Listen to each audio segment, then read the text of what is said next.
Pozdrav i dobrodošli u drugi dio našeg Korontena vloga. Danas se bavimo s...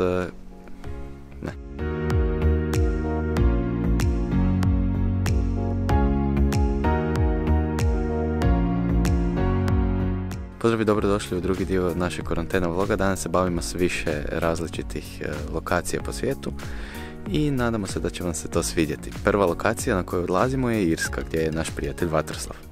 Moje ime je Vatroslav, a nalazim se u Irskoj, u Korku, i danas ću vam reći svoje viđenje situacije sa korona krizom, odnosno koronavirusom u Republici Irskoj.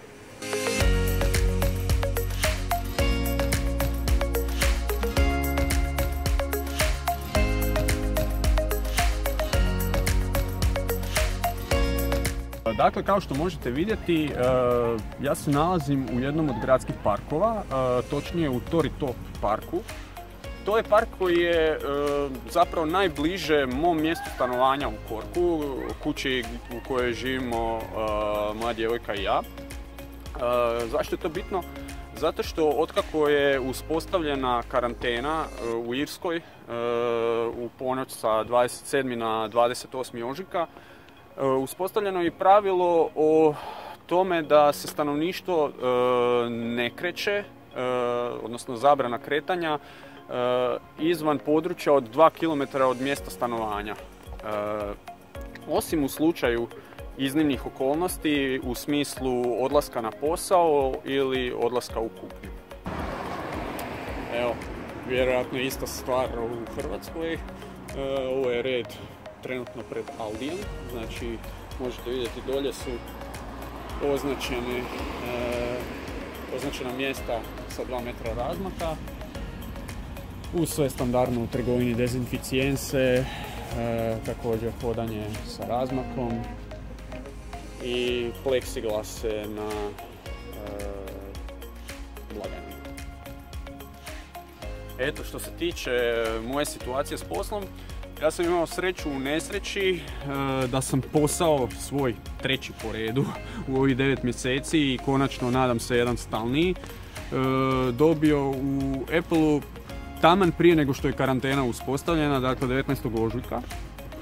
Međutim, kako se situacija epidemiološki mijenjala u Irskoj, tako je tvrtka odlučila napraviti takozvani emergency shutdown i ljude iz mog odjela, uključujući mene, poslati doma na čekanje, plaćeno čekanje, kako bi se vidjelo hoće li se situacija primiriti. Određeno je 2 tjedna pauze.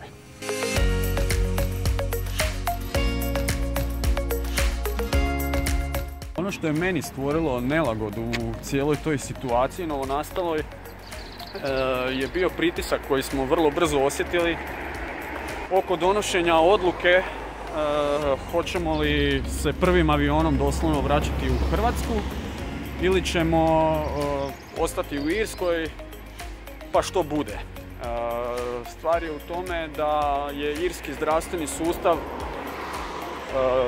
dosta skuplji nego u Hrvatskoj i u zdravstvenom pogledu smo se osjećali znatno ugroženijima ovdje u Irskoj. Razmišljali smo o tome koliko bi nam bilo lakše doma.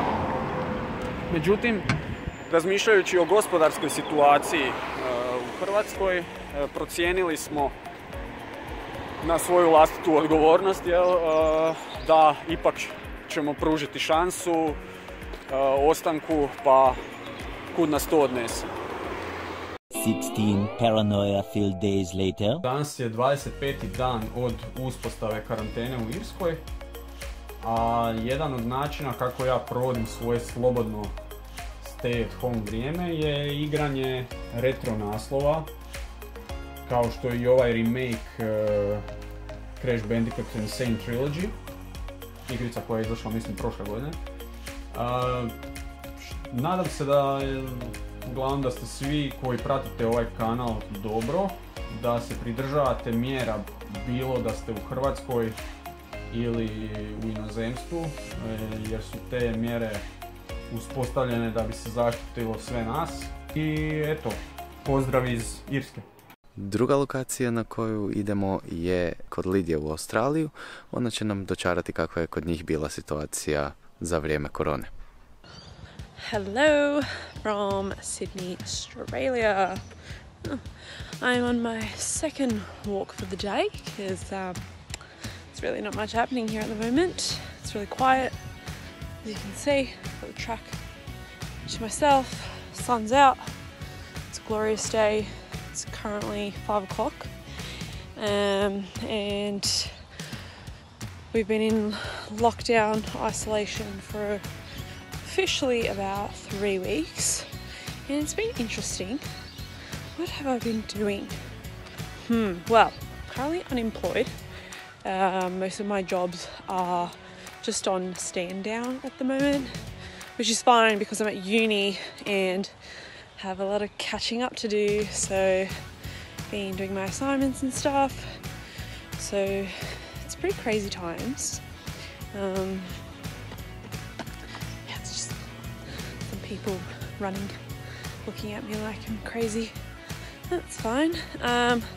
My face is also really shiny at the moment because it's breaking out, being in isolation, so that's fun.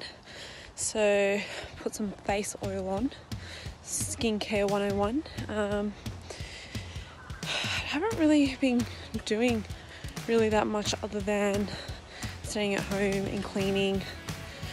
I found a new love for baking, been baking a lot. We just had Easter. Easter was different this year. We usually have a lot of people over for Easter, except this year we just had my bubba. So that was strange, but it was really nice. I guess, you know, staying indoors, saving money. I feel like where I live, everyone's taking it quite seriously. Lockdown, I feel as though everyone's pretty much following all the rules, which is really good for us. I don't really feel scared. I feel like I stopped watching the news just because it was getting overwhelming, and I just sick of hearing the same thing and all these things happening in the world. I just thought, you know what, just not gonna listen to it right now. Hence why I go walking twice a day, because again, not much else to do. That's about it really. They said, I keep saying a lot, sorry. They said that we were only going to be in lockdown till about June. Only. It's actually a long time. But I feel like it's going to be longer than that. So we shall see. I hope everybody around the world is safe. And that's it from me. Nastavljamo s našim prijateljem Darijom koji se vraćao iz Praga, tamo je bio na Erasmusu, pa ćemo čuti malo o iskustvima povratnika iz drugih zemalja. Pozdrav svima, ja sam Dario i evo Sebastian me zamolio da snimim jedan kratak video o svom Erasmus iskustvu u ovo doba kad se svi borimo sa virusom korone. Pa evo na početku da kažem, sam bio na Erasmusu u Pragu, proveo sam tamo nekih mjesec dana, živio u studentskom domu i imam samo pozitivna iskustva iz tog razdoblja i htio bih svima preporučiti bilo koji vid studentske razmjene. Međutim, iako je sve bilo idealno do tada, mi smo pratili vijesti koje stižu iz Kine, koje stižu iz sjevera Italije i znali smo da će jednog dana to doći do nas, ali opet nadali smo se da ipak to neće biti slučaj i da ćemo imati neko normalno Erasmus iskustvo koje zapravo svi priželjkujemo. Moja priča oko povratka u Hrvatsku nije baš klasična zbog toga jer ja nisam isključivo došao zbog koronavirusa, već sam otprije imao rezerviranu kartu 12.3. zbog nekih obaveza na fakultetu u Zagrebu i zapravo primarna ideja mi je bila vratiti se taj vikend samo zbog te obaveze, međutim to se naravno sad onda i pretvorilo u malo drugačiju situaciju jer je svakim danom rasla ta neka napetost i svakim danom neke mjere koje je poduzimala Češka bile su sve veće i očekivali smo zapravo da bi jednog dana moglo jednostavno doći do zatvaranja samih granica. Na putu kad sam bio za doma, saznali smo da je češka vlada donijela odredbu o zatvaranju samih granica, najprije na 30 dana za sve strane državljane, i to nam je bilo malo veći šok zbog toga jer nitko to nije, naravno, niko se nije tome nadao i naravno mislio sam se vratiti za par dana već, ali evo, tu sam bio već svjestan da to neće biti moguće i da to nije slučaj. Na samom putu do doma sve je prošlo u najboljem redu do hrvatske granice. Tu nas je dočekala dosta velika gužva i trebalo nam je nekih par sat i pol da se uopće probijemo i da dođemo do policijskih službenika. Međutim, tu je nastala još veća zbrka zbog toga jer je naša vlada par sati prije također donijela jednu odredbu u kojoj sve osobe koje žele ući u Republiku Hrvatsku moraju biti podvrgnute 14-dnevnoj karanteni, to je samoizolaciji u svojim domovima ili ako nemaju tu mogućnost u nekim drugim ustanovama. I to nas je također jako začudilo jer niko nije također očekivao da bi do toga moglo doći i puno ljudi se također nadalo da će se vratiti kroz nekih par dana natrag u Austriju, u Sloveniju na svoje poslove ili na svoje fakultete. Međutim, evo, takva je situacija bila i ne bi to bio problem da sama organizacija nije bila katastrofa. Dakle, ta odluka donesena je s brda s dola i policija nije bila spremna na toliko ljudi na samoj granici i sam taj postupak je trajao predugo. Naš autobus je čekao da nam izdaju ta rješenja nekih 6-7 sati i pošto smo imali strane vozači su nam bili iz Austrije, oni nisu željeli ući u Hrvatsku jer bi bili podvrgnuti 14-dnevnoj karanteni, oni su se odlučili vratiti natrag u Beč. I zbog toga mi smo morali čekati drugi bus koji je također dolazio iz Češke. Taj bus imao je hrvatskog vozača koji bi nas odveo natrag u Zagreb. Međutim, kad su oni stigli, također je prošlo još 7-8 sati da oni dobe ta rješenja o samoizolaciji, tako da se to sve pretvorilo u neko 14-satno čekanje na granici, cijela noć prošla i mi smo tek u 11-12 ujutro sljedeći dan mogli krenuti za Zagreb i konačno stigli doma, naravno u samu karantenu i opet smo morali ovisiti sami o sebi. Evo, to je neka moja priča sa samog Erasmusa i puta doma. Danas mi nije žao što sam se vratio, evo, bilo bi mi tamo dosta teško se snaći. U domu već zadnjih par dana nije bilo uopće ljudi i svi su se, naravno, češki studenti pokupili doma. A evo, doma mi je bilo puno lakše sad snalaziti se s time, ali opet se nadam da bi se situacija mogla smiriti i da će biti moguć povratak barem za ispitne rokove u 6. mjesecu i da opet nešto iskoristimo iz tog Erasmusa, da ne bude samo ovakva loša uspomena.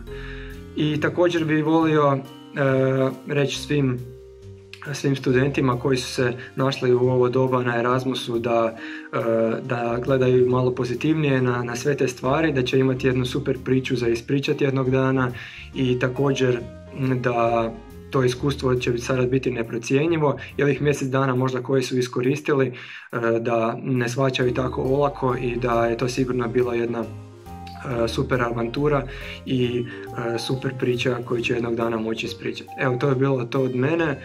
Pozdrav podcastu, pozdrav Sebastian i vidimo se uskoro. I zadnji je naš prijatelj Matko koji se nalazi u Velikoj Britaniji i on će nam malo ispričati kako je tamo cijela situacija s koronom.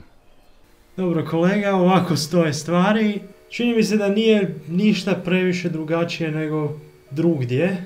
Sad ne znam koliko je tih nekoliko dana što su mjere kasnile utjecalo na stvari i iskreno više me nije ni briga i sad mi je došlo samo da čekam dan kad ću napokon moći van i nadam se da ću moći prije nego što ću baš trebati ići. Iskreno ne znam ni sam što da kažem, niti trebalo napraviti, niti kako je trebalo napraviti. Stvari ovdje nisu grozne.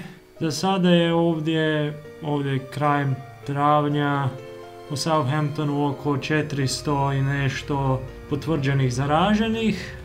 Dopustili su nam da, mislim, nisu baš imali izbora, ne mogu nas izbaciti odavdje jer to znači odjednom pokretati veliki broj ljudi. Većina stvari sa sveučilišta prebačena je online, tako da ću sljedeći tjedan krenuti baš u ozbiljno sa nastavom. Ovaj tjedan je bio pokusni tjedan, da se sve isproba. Ima dosta ljudi i mnoge su aktivnosti raznih društava sveučilišnih prebačene online, tako da isto imamo i tu zabavu. Ja sam u svojoj maloj sobici u domu i tu sam već više od mjesec dana. Malo radim, malo čitam, malo se igram na kompjuteru. Svakih nekoliko dana izađem van u dućan, svaki dan izađem, napravim krug oko zgrade. Cijeli kompleks ovdje u domova ima svoj vlastiti mali vrt, ajmo reći, pa mogu malo dvorište, veliko dvorište, pa se po tome mogu šetati. Prošetam se svaku večer, jutro, ovisi kad se probudim. Bilo je nekoliko interesantnih stvari. Prvih dana kad sam išao u dućan tu niz brdo. Prije nekoliko dana bio sam čekao pred velikim supermarketom da nas puste unutra, red, 2 metra razmaka i naravno čeka se.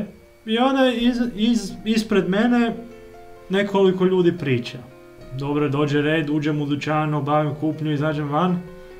I onda shvatim kad izađem van, ti ljudi ispred mene su pričali hrvatski.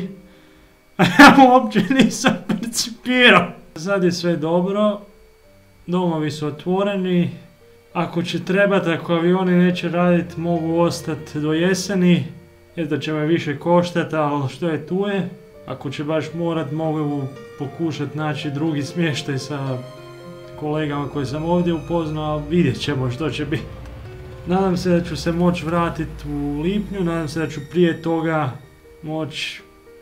Sad mi je najveći san da mogu prije odlaska opet otići na kampus i biti prvi koji će ući u sveučilišni kafić. Prvi ujutro. Prvi dan, prvi ujutro, čim sve se otvori. Nadam se da je sve u redu tamo, nadam se da se svi snalazite. Sretno svima i nadam se da je ovo bilo od koristi.